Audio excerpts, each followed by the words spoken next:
Today is September 25th in the year 2002. I'm Karen Herman with the Archive of American Television, and it is my great pleasure to be interviewing Dick Martin at his home in Malibu, California. We would like to take some time and get some information about your early years and influences. Our first question is, what was your name at birth? Thomas Richard Martin. Do you have any nicknames? No, as a matter of fact, I've never been known as Thomas Richard Martin. I once asked my father, why did you name me Thomas Richard Martin if you weren't going to call me Tom? And I can't remember what he said, but I didn't believe him. They called me Dick right away in Battle Creek, Michigan. That's where you were born? Yeah. When were you born? When? January 30th, 1922. Did you grow up in Battle Creek? First 10 years, and then to Detroit, oddly enough, for 10, and then to California for 10, and then into show business. What was your father's name? William James Martin. What did he do? He was a salesman. And that was tough times. That was the Depression in the 30s. And it was, I never had a problem. I had an idyllic childhood. I mean, really, I try to look back on something wrong or something bad, and I can't think of anything. What about your mother? What was her name? My mother's name was Ethel Carson, and she died when I was about 3. So I never really knew her. And by the time, I guess 5, 6, 7 years later, my father met and married Helene de Framboise from Windsor, Ontario. And she was the only mother I ever knew, and certainly the best. Wonderful. Oh dear, I didn't know how to shut those damn things off. Okay. Pick up where you left off. Can't remember. You were talking about your stepmother. Oh yeah, she was an adorable lady. She lived quite a long time. Finally, she came out here. My father died when I was on the road, as a matter of fact, with Dan. And then I arranged, I bought the house for him, or them. When he passed away, she stayed there in Compton in a little 2-bedroom house for years. And she was a very happy lady. Did you have any sisters or brothers? I had a brother, Bob, and he was, I don't remember, he was in some, manufacturing, I don't remember, but he unfortunately died young too. About 1968 or 9, he did get a chance to see me on television a few times, which was always kind of a surprise to him. Talk a little bit about growing up. Did you have any interests or hobbies growing up? Yes. From the time I can remember, I was interested in, I didn't know what it was, but it was show business. It's very strange, but my idols were Dick Powell and Bing Crosby, and I just would skip around the furnace singing those songs, and I just loved it. Well, as soon as I was old enough, I came out here to seek my fortune. How old were you then? Around 20, something like that, 21. And what did you have any idea of what you wanted to do? No, I just wanted to be a movie star. I can't believe I would want to be a movie star at 20, 21 years old. But I went right away to, I talked my way into a screen test. It wasn't really a screen test. You were behind a glass enclosure and you did a scene from something for someone, I have no idea, at Paramount. And of course, nothing happened. And so I just knew I wanted to be in there somewhere. Now, going back to like high school, were you involved in theater? No, no. I don't recall there being much theater in high school.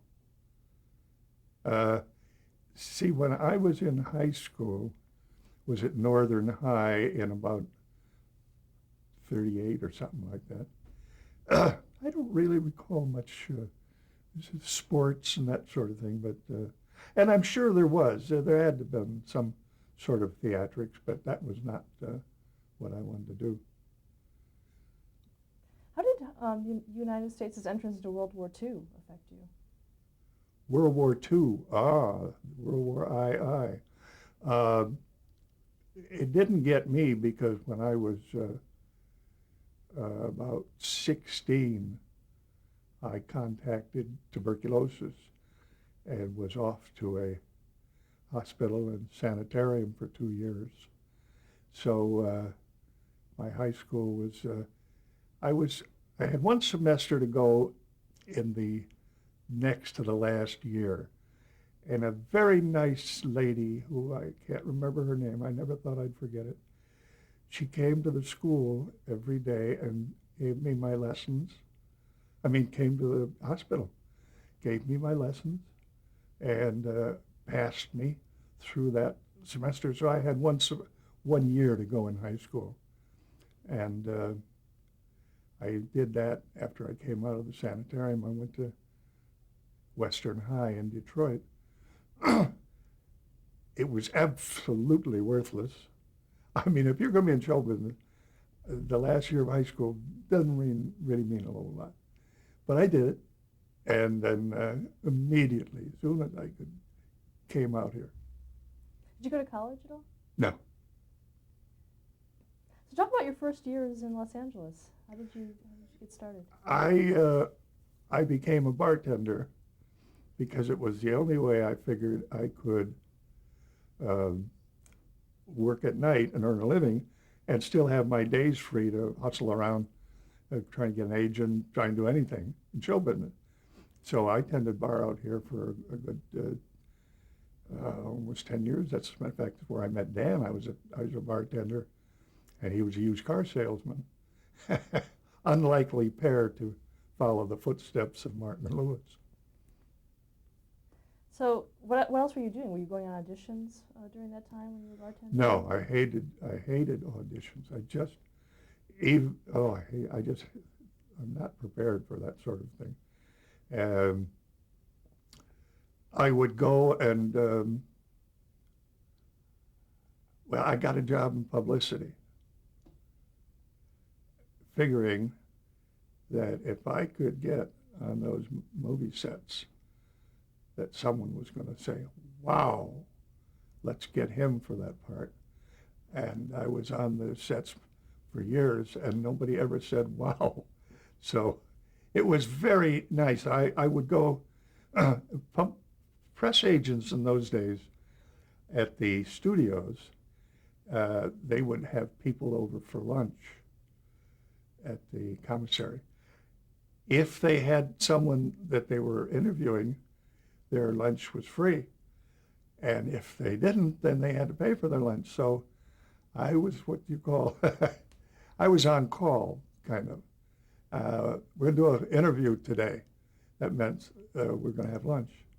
And I'd go over to RKO or Paramount, 20th Century, and I'd have lunch. And sometimes we'd talk about show business, sometimes not. But in the meantime, you got a free lunch. Now, what exactly did you do in publicity? What was your job? My job was, I was with a thing called Hollywood Mat Syndicate. I'm afraid that goes back before your time, when they used mats. A mat is any size you want it to be, but ours was the 8-column, same as a page in a newspaper. And you would fill that mat with information on Hollywood. And then you would send that, the small town papers would buy that mat so that they would have a Hollywood page in their paper. And I used to write a column called On the Sets, which I go on the sets and just observe, have my free lunch, and it didn't pay a whole lot, as I recall, but it was kind of exciting. Did you have a byline? Yes, on the sets with Dick Martin, as a matter of fact. And I haven't been able to find them lately. I've moved one too many times, and you just lose, every time you move, you lose something. And I was trying to show, I think I have one left. It was for a paper called The Hollywoodian. That went the way of all small publications, but it was fun. And I was involved. I was in show business, kind of, peripherally. Was that the first writing that you had done? Kind of, yeah. I was a bartender at Mike Lyman's on Vine Street, and Ed Gardner's secretary. Ed was the star of Duffy's Tavern. Ed Gardner's secretary, I told her, it's a funny show, I'd love to. She said, why don't you write a spec script? And so I did, and it was given to Abe Burrows, who was the head writer, and Abe Burrows hired me. And I think I got $50 a week for writing that, and I was there for about 13 weeks. And then I lost my job at Mike Lyman's, and I had to go somewhere else. So, and they didn't pick up my option at Duffy's Tavern. But again, it was part of show business. So did that writing credit take you anywhere? Did that writing credit, move you along? I think yes, but there was no TV in those days. There was no, there were movies, and you could just go so far. So what did you do? Well, I just kept that up until I met Dan Rowan. Actually, it came a little before that. I was tending bar a place called Slapsy Maxie's on Wilshire Boulevard. And I remember there was no cable in those days, so you could be the biggest hit in the world in New York, and out here nobody'd know about it. And that happened in the case of Dean Martin and Jerry Lewis. They went in and stayed 18 weeks at the Copacabana in New York. They were just a sensation, but they weren't known out here. So I remember the bill ahead of them was Tony Martin, the Wesson Brothers, and the Beatrice Kraft Dancers. And I enjoyed that. Now, the first time I really seen two guys in tuxedos with shiny shoes up there making people laugh, and I suddenly was, my interest was piqued. And on the table tents, on every table, it says, coming next week, direct from the Copacabana, Dean Martin and Jerry Lewis. Well, the maitre d' says, I think this is time for my vacation, because he didn't know him, and there's going to be no business. So they all, I think a couple of the bartenders and a few of the waiters, they took their vacation. And that was funny, because I was there opening night. And opening night, I was there opening night, second show. I hadn't started working there behind the bar yet. And there was maybe half a house, tops. And so I went back the next night. There was maybe 2/3 of a house, By the third night, it had gotten around town, and you couldn't buy your way. It was just a sardine can. They just killed this town. They were the most exciting act I've ever seen. And I said, I think that's what I want to do. And so I I had a girl there, a girlfriend named Betty Miller, and we were going to try an act because there was Peter Lynn Hayes and Mary Healy, who was an act in those days. That didn't work. So I tried one with a guy named Mickey Ireland, who was an actor, John Ireland's kid brother. We opened not Ace Kane's, Larry Potter's Supper Club out on Ventura Boulevard. That didn't work. So I teamed up with a kid named Artie Lewis, and we were Martin and Lewis. Now, I remember running into Abbie Gressler one time, who's Martin and Lewis's manager. He says, "You guys are going to have to change your name." I said, "Why? We're really Martin and Lewis. Let them change their names back to Crosetti and Levitch." Well, that didn't happen. So, but right about that time, a very good friend named Tommy Noonan, who used to be an act called Noonan and Marshall, Peter Marshall from Hollywood Squares. And they were an act and quite successful. And Tommy Noonan brought Dan into the bar where I was tending bar at Laurel and Ventura Boulevard. And 9 days later, we broke an act in. We didn't know each other. Dan had never been in a nightclub. He was a used car man and a tall, attractive guy. And we were at Charlie's Foy's Supper Club out in the valley, which is, God knows, 8 buildings by now. And we broke the act in, and it did okay. We got no money. We just did it hoping some agents would come in and see us. And but there was a wonderful old comic on the bill named Joe Frisco. And Joe was a marvelous, he stuttered. And I remember seeing him at the bar after, and he says, don't give up, kids. You got class. Well, that's the first time anyone ever said that. And we were different. We didn't shove each other around, or we weren't as rowdy as Martin and Lewis. A little more cerebral. So we kept doing that. As a matter of fact, there was a place called Cafe Gala on Sunset Boulevard. And we were an act there. It was a tad gay, one of the first openly gay bars. It became Spago years later, Wolfgang Puck.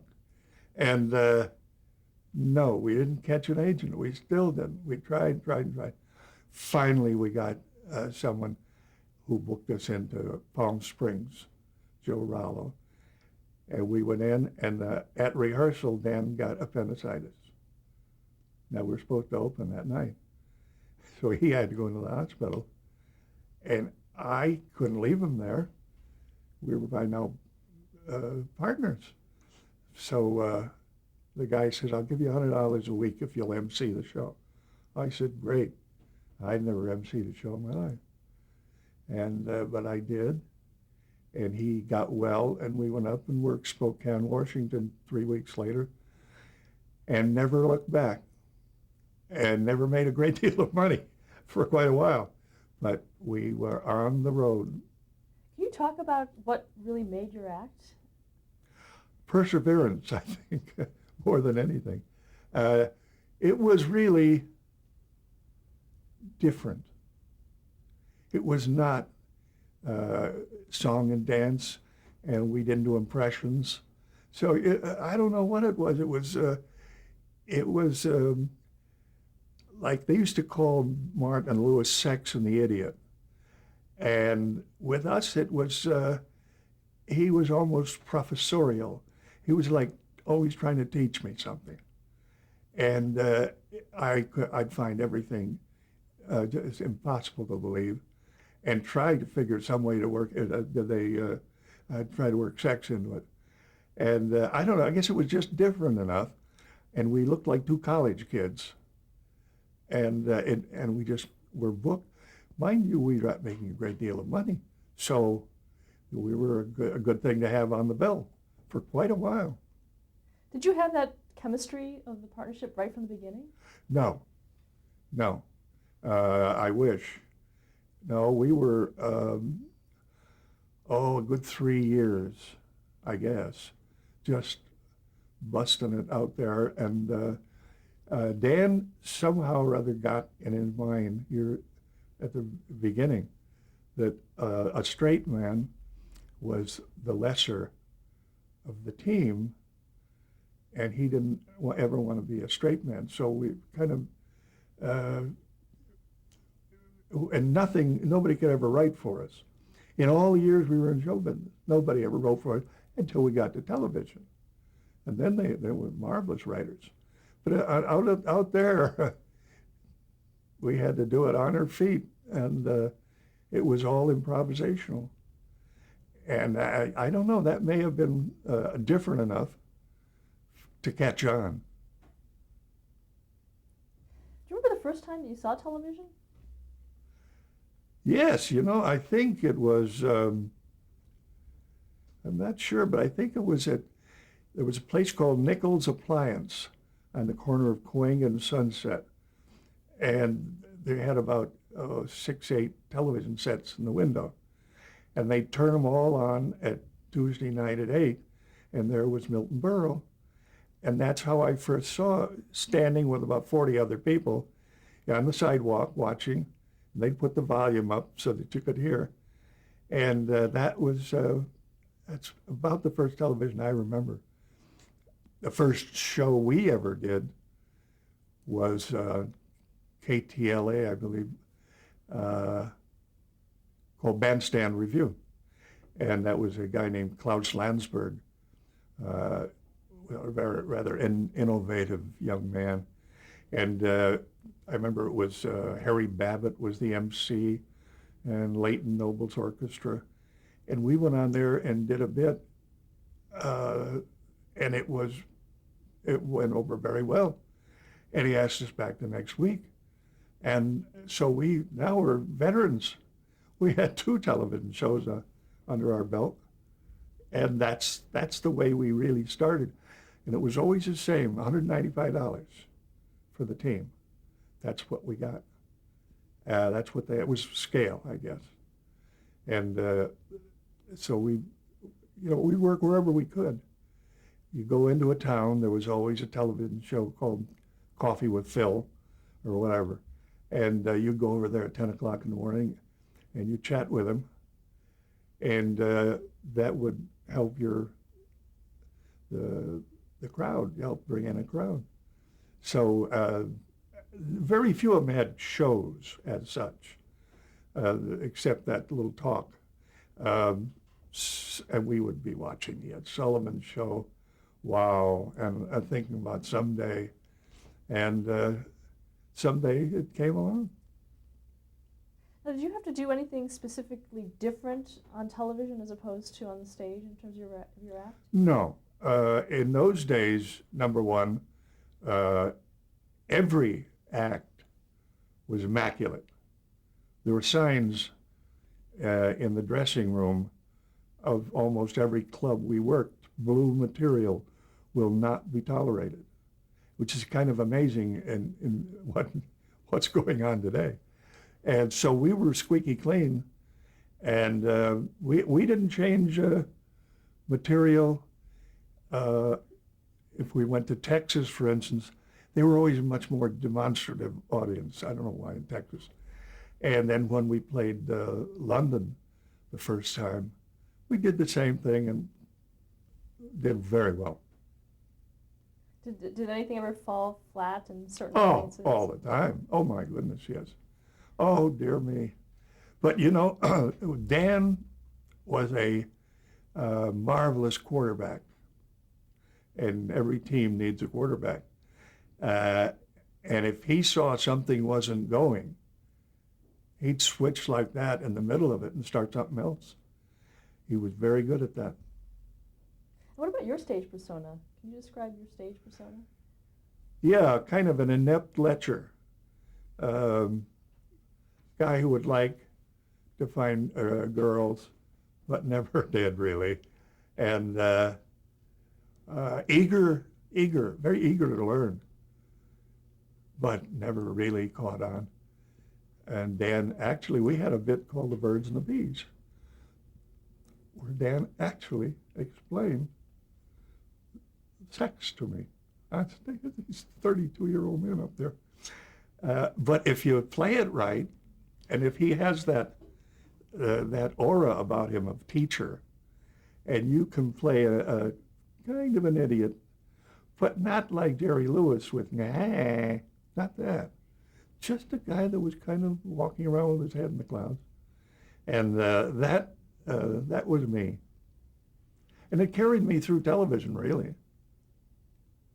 Let's talk about some more of those early appearances. What did those early KTLA things lead to? Well, we opened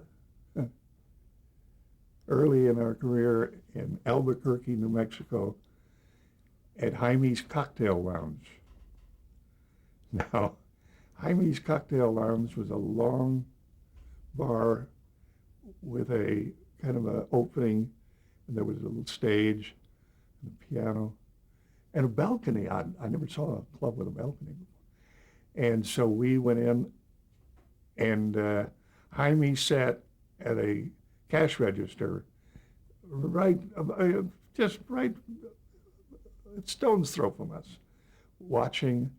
He had a cigar in his mouth, right out of Damon Runyon. And we played there on the bill with a stripper named Dreamy Darnell.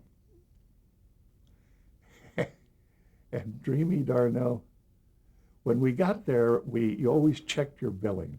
That's the first thing you did. You look at the name up there. And in the window of the Jaime's Cocktail Lounge was a large thing with 4 pictures of us. And in the center was the most beautiful girl you ever saw in your life. It said, Dreamy Darnell. And we were sitting there, we were standing there admiring this, when a big Harley Davidson pulls up in front, and this lady with a leather jacket, short hair, she comes up, "Hi, guys, I'm Dreamy Darnell." I said, "Oh, well, that's my girlfriend's picture." Now you can get away with it in those days, apparently. She did. And so we were 2 weeks there, and the guy came in to see us there, and he said, "I'd like you guys to come over and work with, do shows at the Devonian Supper Club in Hobbs, New Mexico." You're kidding. There is a Hobbs, New Mexico, yeah. And it was about 50 miles over the state line. And so those were the kind of places that you had to work. There was a long time before we got into a place where they had a tablecloth and actual silverware. We have to stop there to change the tape. Okay.